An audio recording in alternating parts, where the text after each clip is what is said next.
জলে কুমির, ডাঙায় বাঘ, গাছের ডালে সাপ পোকামাকড়, মাটিতে বিছানো তীক্ষ্ণ শ্বাসমূল, এইসব প্রতিকূলতার সাথে নিয়ে মধু সংগ্রহ করতে সুন্দরবনে যান মৌয়ালরা। এখন মধুর মৌসুম। বন বিভাগের অনুমতি নিয়ে বনে ঢুকেছেন একদল মৌয়াল। বসন্তে ফুলে ফুলে ছেয়ে গেছে সুন্দরী, খলিশা, গেওয়াসহ প্রায় সব গাছ। মৌমাছিরা এই ফুল থেকে মধু নিয়ে চাকে জমায়। পায়ের ছাপ দেখে বোঝা যাচ্ছে কিছুক্ষণ আগে বাঘ এই খাল পাড়ি দিয়েছে। এরকম কখন কোথায় সুন্দরবনে বাঘ থাকে তা কেউ জানে না।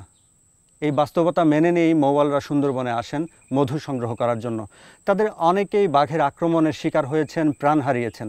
তারপরও তারা বাঘকে শত্রু মনে করেন না, কারণ তারা বিশ্বাস করেন বাঘ না থাকলে সুন্দরবনও থাকবে না। এই এক কথাই বুঝি যে আমাদের হায়াত ফুরিয়ে গেলে বাঘে খেয়ে হায়াত থাকতে আমাদেরও খাবে না। এর ফলে একটু সতর্কই চলি, যাতে ওর সাথে দেখা না হয়। বাঘ না থাকলে তো এমনি সুন্দরবন থাকবে না, সুন্দরবন উজাড় হয়ে যাবে। শুধু বাঘের কারণে, বাঘের ভয়তে, যেরকম আজকে একটা বাঘের কড়া আমরা দেখে আসি, আমাদের এটা খেয়াল থাকবে যে 2 দিন যাবত আমরা ওখানে যাব না। তবে বাঘের রাজ্য চলে গেছে ডাকাতের দখলে।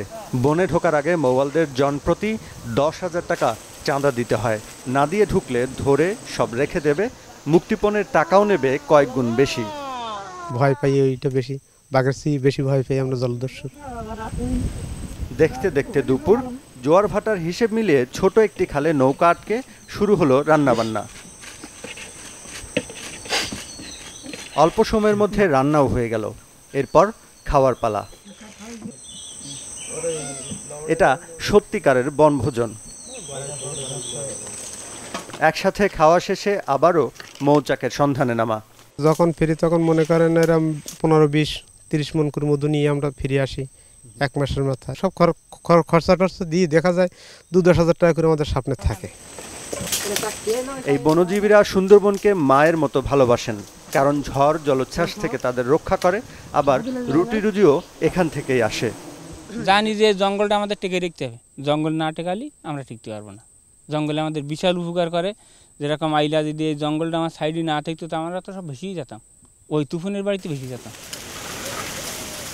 জলবায়ু পরিবর্তনের প্রভাব কতটা জানতে চাইলে মৌয়ালরা বলেন, সুন্দরবন নিজেই নিজের ক্ষতি পুষিয়ে নিতে পারে।